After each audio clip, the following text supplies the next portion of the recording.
దేవునికి స్తోత్రం. వాక్యంలోకి ఇలా ముందు ప్రార్థన చేసుకుందామండి. మోహనోతుడా, మహాగంగా, సరస్వతిగా, నాథ, పరిశుద్ధాత్ముడా, ఆకాశాన్ని భూమిని సంస్థాన సర్వాన్ని సృష్టించిన సృష్టికర్త నీకే స్థితి, నీకే మహిమ చూస్తున్నాను తండ్రి.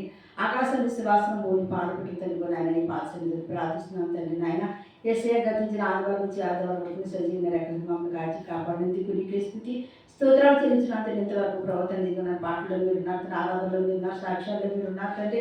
ఇప్పుడు ప్రభు నీ బిడ్డలకు నీ వాక్యం చెప్పుచుండగా ఆపితమైన నా పెదలు అగ్ని చేత కాల్చి నా శరీరాన్ని మరుగుపరిచి మాన స్వరాలు మరుగుపరిచి దైస్వరంతో మాట్లాడి దర్శించి ప్రభు నీ గొప్పని కుమరించి నీ నామానికి మహిమ తెచ్చుకోమని ఇస్తున్నాము మా పరమ తండ్రి. ఆమె. మరి ఈరోజు మన వాక్య అంశం ఏంటంటే ఆయన నిన్ను ప్రేమించి ఆశీర్వదించను. ఆయన నిన్ను ప్రేమించి ఆశీర్వదించను. ద్వితీయోపదేశ కాండము 7వ అధ్యాయం అండి. ద్వితీయోపదేశ కాండము 7వ అధ్యాయము 12 నుంచి చదవండి. 6 నుంచి చదవండి. 6 నుంచి. నీవు నీ దేవుడైన యెహోవాకు ప్రతిష్ఠిత జనము నీ దేవుడైన యెహోవా భూమి మీదనున్న సమస్త జనముల కంటే నిన్ను ఎక్కువగా ఎంచి నిన్ను తనకు స్వకీయ జనముగా ఏర్పరచుకొనెను. దేవుని నామమునకు మహిమ. హల్లెలూయా. నీ దేవుడైన యెహోవా అంటండి నిన్ను అడిగించుకున్నాడంటండి, ప్రతిష్ఠ జనముగా ఎంచుకున్నాడు. నీ దేవుడైన యెహోవా నిన్ను ఏర్పాటు చేసుకున్నాడు. నీ దేవుడైన యెహోవా నిన్ను ఎంచుకున్నాడు కనుక మరి ఆయన చెప్తున్నాడు, నీ సమస్త జనముల కంటే నిన్ను నేను ఆస్వాదిస్తాను, సమస్త జనముల కంటే నిన్ను దీవిస్తాను. ఎందుకంటే నేను ప్రతిష్ఠించుకున్నాను, నేను ఏర్పరచుకున్నాను. నువ్వు తల్లి గర్భమందు పుట్టకముందు నేను నిన్ను ఎరిగినాను కనుక నువ్వు నా సొత్తు కనుక నేను ఏర్పరచుకున్నాను కనుక నేను నిన్ను ప్రేమిస్తున్నానని చెప్తున్నాడండి. ఇక్కడ ఒకసారి చదువుతామండి. మీరు సర్వజనములను కంటే విస్తార జనమని యెహోవా మిమ్మును ప్రేమించి మిమ్మును ఏర్పరచుకొనలేదు. సమస్త జనముల కంటే మీరు లెక్కకు తక్కువే కదా. ఏమన్నట్టు చూసారండి, మీరు సమస్త జనాల కంటే మీరు తక్కువ. ఎవరి కోసం చెప్తున్నాడు ఈ మాటలు? ఇశ్రాయేల్ కోసం చెప్తున్నాడు. ఆనాడు ఇశ్రాయేలు ఐగుప్తు దేశంలో బానిసత్వంలో ఉండేటప్పుడు దేవుడు అంటే వాళ్ళు చూసి వాళ్ళు ప్రతిష్ఠించుకొని వాళ్ళ కోసమే ఆశ్చర్యకార్యాలు అద్భుత కార్యాలు చేశాడంటే. అందులో ఒక అద్భుత కార్యం ఏంటో తెలుసండి, ఎర్ర సముద్రాన్ని రెండు బయటకి చేశాడంటే. ఎంత గొప్ప సంగతి అండి. ఎవరి కోసం అండి? ఇశ్రాయేల్ కోసం, వాళ్ళు ఏర్పరచుకున్న ప్రజల కోసం దేవుడు ఏదైనా చేయగలడండి. నువ్వు దేవుడిని ప్రేమించినప్పుడు ఆయన నేను ప్రేమిస్తాడు, ఆశ్చర్యకార్యాలు చేస్తాడు, అద్భుత కార్యాలు చేస్తాడు. ఇక్కడ అంటున్నాడు, అందుకోసం చెప్తున్నాడు. ఎందుకంటే నిన్ను నేను ఏం చేస్తాను చెప్పండి, ఏర్పరచుకున్నాను. నువ్వు నా సొత్తు కనుక ఎలా ఉండాలి, సొత్తు ఎలా ఉండాలి చెప్పండి. ఏది చెప్తే అది చేయాలి. ఏ మాటకు లోబడాలి? ఎవరి మాటకు లోబడాలి?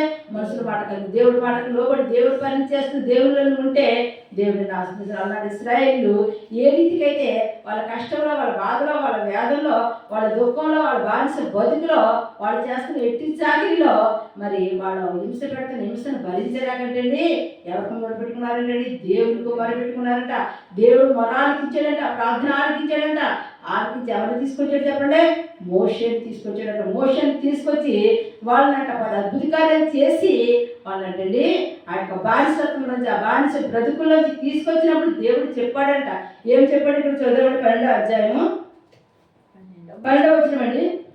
మీరు ఈ విధులను విని వాటిని అనుసరించి నడుచుకుని ఎడల నీ దేవుడైన యెహోవా తాను నీ పితరులతో ప్రమాణం చేసిన నిబంధనను నెరవేర్చి నీకు కృప చూపును. ఏమన్నాడండి?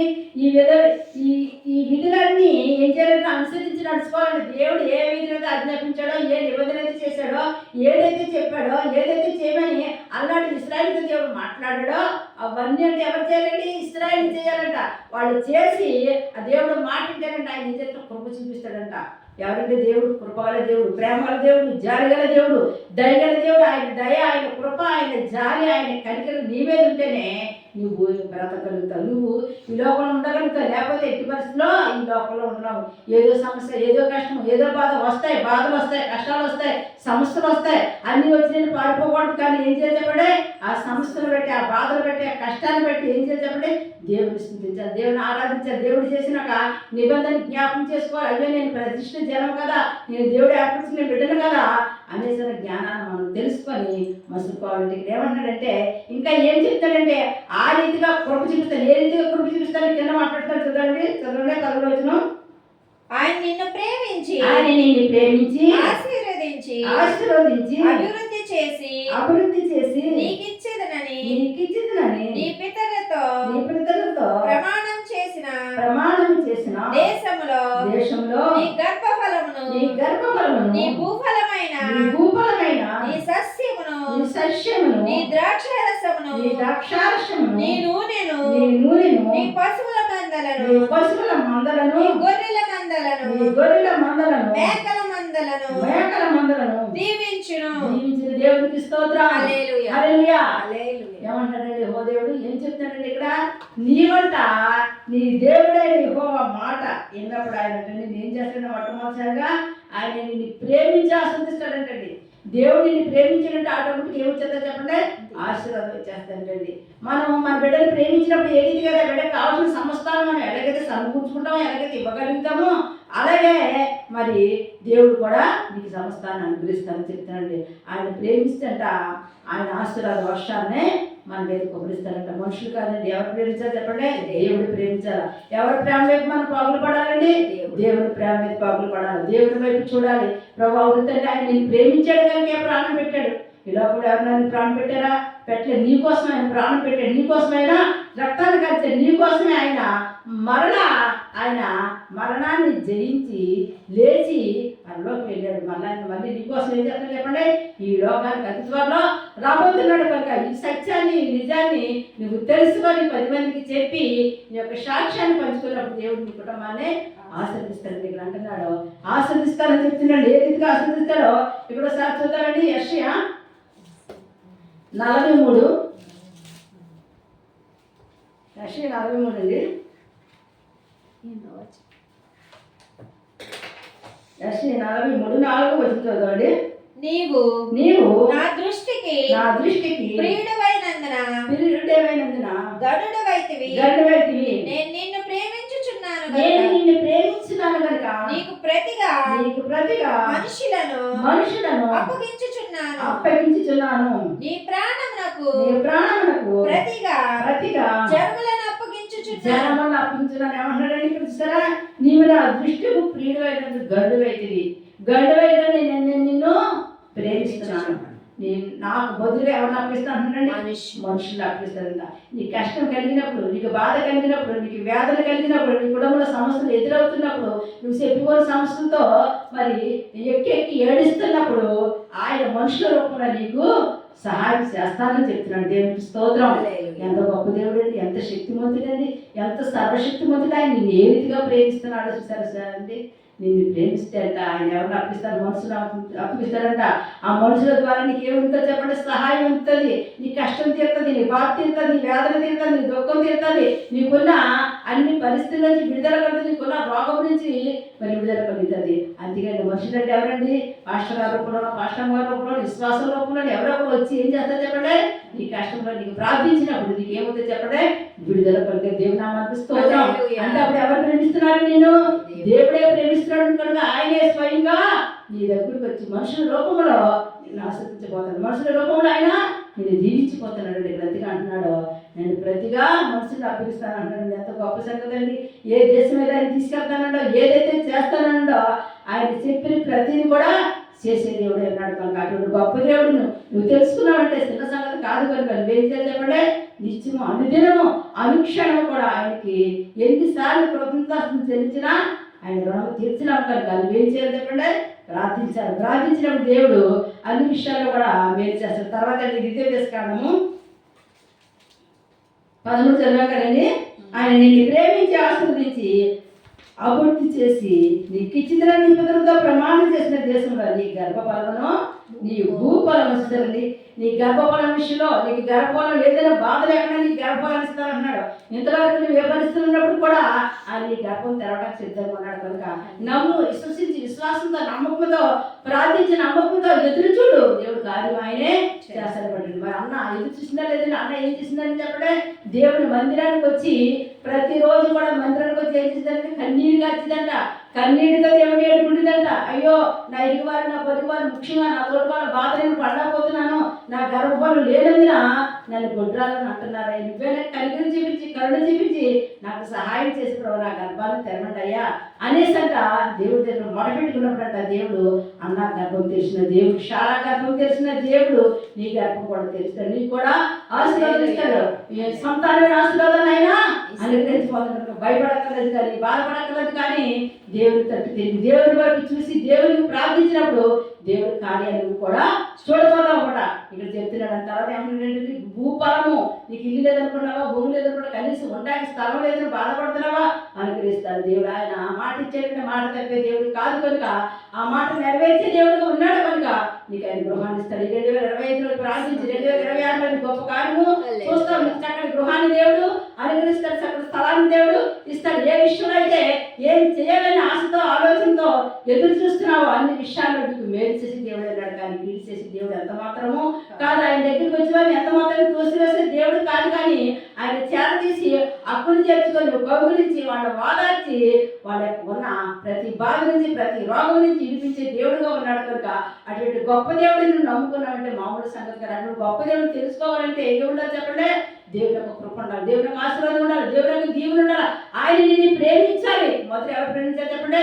దేవుడే నిన్ను ప్రేమించాలి. దేవుడే నిన్ను దేవుడి పట్ల నువ్వు ఆకర్షితురాలు అయినప్పుడే ఆయన కృప, ఆయన ఆశీర్వాదం, ఆయన దీవెన నీ మీదకి మెండుగా నిండుగా వస్తుంది కనుక దేనికి భయపడక్కర్లేదు. ప్రతి విషయంలో ఏం చేయాలి చెప్పండి? విశ్వాసం పెట్టుకోండి, నమ్మకం పెట్టుకోండి. విశ్వాసంతో, నమ్మకంతో ఎదురు చూసినప్పుడు ఆయన ఏదో రోజున ఆయన ఏం చేస్తాడు చెప్పండి?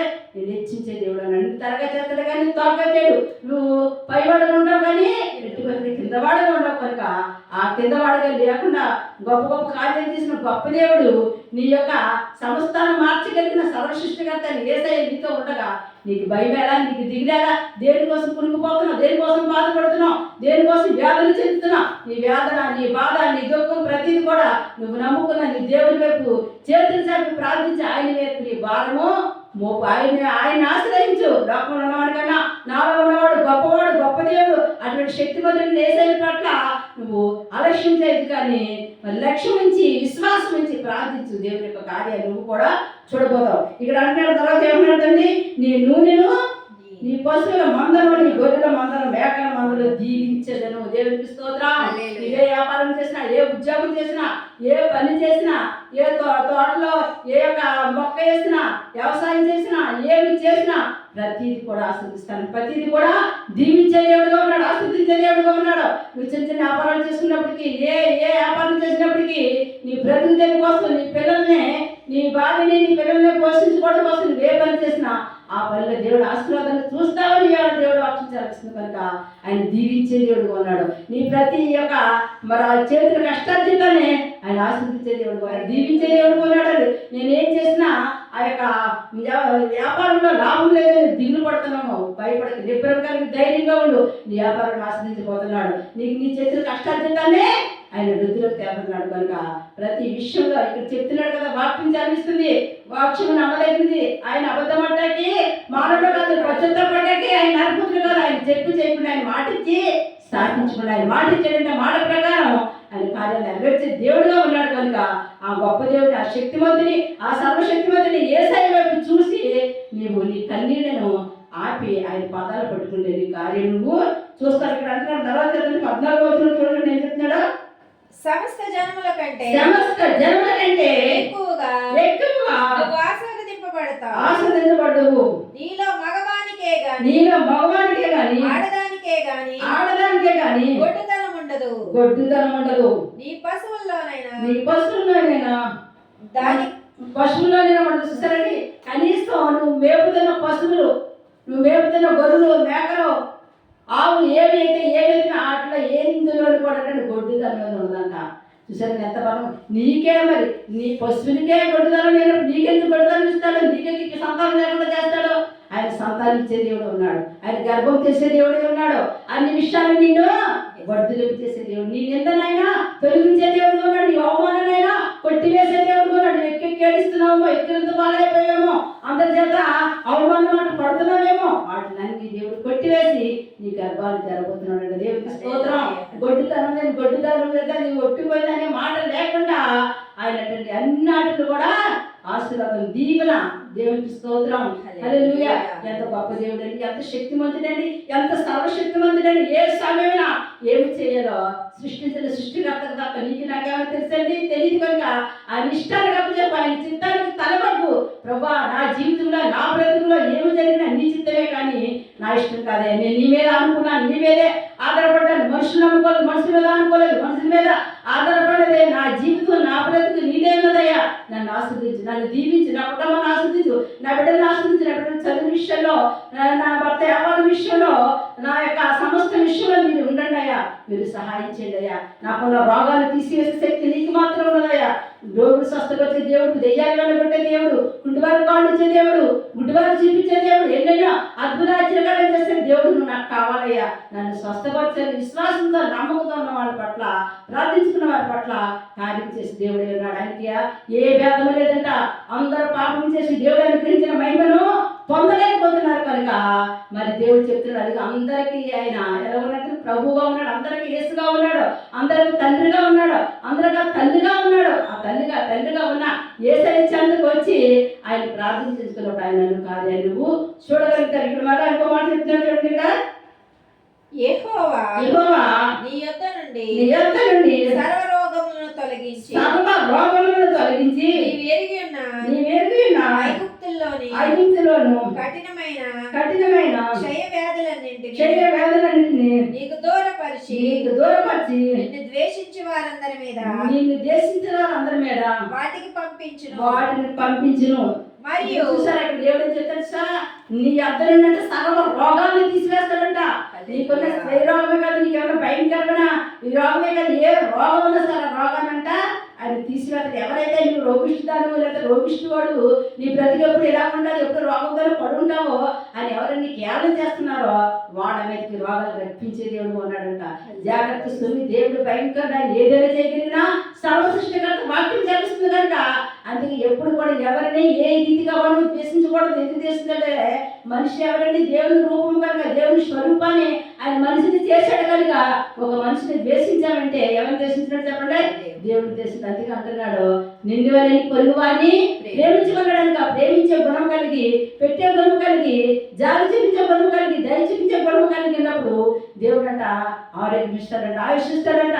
ఇంకా నీ ఆరోగ్యం, నీ ఆయుష్ పెరగాలంటే దేవుడు చెప్పిన కొన్ని కార్యాలు చేసినప్పుడు దేవుడు నువ్వు సాగుకోగలుగుతావు. అందుకే చెప్తూ ప్రతి మాట వ్యర్థం కాదు. దేవుడు చెప్పిన ప్రతి మాట వ్యర్థం కాదండి. ఆయన ఏ మాట చెప్పినా మేలుగా చెప్తాడు. చెప్పి కీడిగట్టి బస్సులో చెప్పడం కనుక రోగంతో, దీర్ఘ రోగాలతో బాధపడుతున్న ప్రతి ఒక్కరికి ఆయన స్వస్థపోతున్న మంచాల మీద పడి లేవలేని స్థితిలో ఉన్నారేమో ఆ స్థితి నుంచి లేవనెత్తే కృప ఆయన పొందు కనుక మొట్టమొదటిసారి చేయవలసిన పని ఏంటంటే, నేను పాపని నన్ను క్షమించిన ఆయన అనేసి ఎవరైతే మరి ఆ నోటితో పాపని ఒప్పుకొని నా జన్మ కర్మ పాపాన్ని తీసివేయడానికి లోకానికి వచ్చిన లోకరక్షకుడు నేను నమ్ముతున్నానని ఎవరైతే చెప్తారో వాళ్ళ జీవితాల్లో దేవుడు ఎలుగురు కలగజేస్తాడు. దేవునామానికి స్తోత్రం.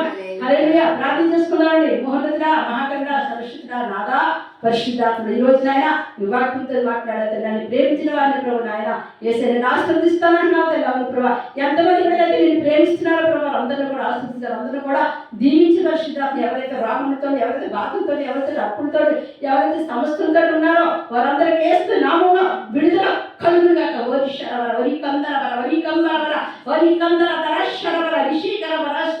శక్తిగా నామంలో నగరేసిస్తున్న దుష్ట ద్రాక్ష శక్తులు గద్దించి బంధించి నీ అగ్ని చేత ప్రతి కుటుంబానికి క్షేమం కలుగుగాక. ప్రతి కుటుంబంలో ఉన్న ఆర్థికపరమైన ఇబ్బందుల నుంచి విడుదల కలుగుగాక. ప్రతి కుటుంబంలో రోగం వేస్తున్నామో పారిపోగాక. ప్రతి కుటుంబంలో గొడవలో గలిని కలిగేస్తున్న దురాత్మ సమూహంలో అగ్నిలో కాల్చబడిన రక్తుల పరిశుద్ధాత్మ కృప చూపించి బాబు, కరుణ చూపించి తన ఉద్యోగాలను బట్టి ఉద్యోగాలను గ్రహించండి అయ్యా. వ్యాపారాలను బట్టి వ్యాపారాలు లాభాలు కృప ఇచ్చండి అయ్యా. చేతి పనులు చేసుకున్న వారు పని లేక బాధపడుతున్నారు తండ్రి. సక్రమంగా ప్రతిరోజు 10 గంటలకు నాయన కావాల్సిన పని కల్పించమని అడుగుతున్నాను తండ్రి. నీకు స్థుతులు స్తోత్రాలు నాయన. రక్షక నాథ, రిక్షా డ్రైవర్ కానీ విమాన డ్రైవర్ ఎవరైతే ప్రభావ డ్రైవింగ్ లో ఉన్నారో వాళ్ళ ముందు మీరుండి ప్రభావం క్షేమంగా సురక్షితంగా వాళ్ళు డ్రైవింగ్ అందులో ఉండి ప్రభావిస్తున్నారు. వాళ్ళ క్షేమంగా ఇంటికి తీసుకురామని అడుగుతున్నాను నాయన.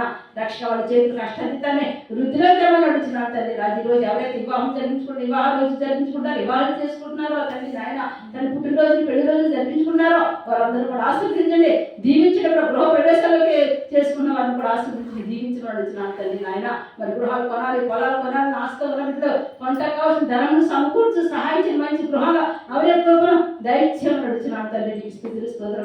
గృహాలైనా పొలాలు అమ్మాలని ఆస్తి చూస్తున్నట్లు త్వరగా అమ్ముడుపడే కృపద ఇచ్చాడు ప్రభు. ఆయన తెలిసి తెలియక నాయన మేము కొంతమందికి ధనాన్ని ఇచ్చేస్తాం, ఆ డబ్బు రాక ఎవరైతే కృంగిపోతున్నారో అటువంటి వారికి నాయన త్వరగా ధనాన్ని వాళ్ళ మనసులో మార్చి ఇప్పించమని అడుగుతున్నాను. తన అన్ని విషయాలు నేను వేడి చేయడం కలిగి నువ్వు జాలి కలిగి దేవుడు తండ్రి నాయన.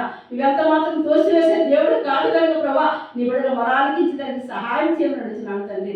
రక్షణ నాదా ప్రార్థన ఆలకించేవాడా నీకే స్తుతి. సర్వసరి నీ ఎంతకు వస్తారని వాగ్దానం చేసిన వాడా నీకే స్తుతులు స్తోత్రాలు చెల్లించినట్టు అందరిని దీవించండి, అందరినీ ఆశీర్వదించమని అడుగుతుంది. రక్షణ రక్షణ దయచేయడయా, మారు మనసు మారు మనసు దయచేయడయా, పరిశుద్ధాత్మకి పరిశుద్ధాత్మ దయచేయమని అడుగుతున్నాను. హాస్పిటల్లో ప్రభా చెప్పుకున్న రోగాలతో పడున్నారు తండ్రి నాయన, కనికరించండి, కటాక్షించి లేవనెత్తమని అడుగుతున్నాను. ఈరోజు ఎవరికైతే ఆపరేషన్ జరుగుతుందో ప్రభు నాయన తండ్రి సక్రమంగా మంచిగా ఆపరేషన్ జరిగి క్షేమంగా సురక్షంగా గృహానికి వచ్చి కృపదయించండి ప్రభు. ఈరోజు డెలివరీ బిడ్డలకు సివిల్ డెలివరీ దారి మార్గం సరళం చేయమని అడుగుతున్నాను తండ్రి. అన్ని విషయాలు కృప చూపించండి. దేశపు ఆత్మలతో ప్రభా శాతపడి శత్రులతో ఎవరైతే బంధించబడుతున్నారో వాడు వేస్తున్న నామలో విడుదల కలుగును గాక.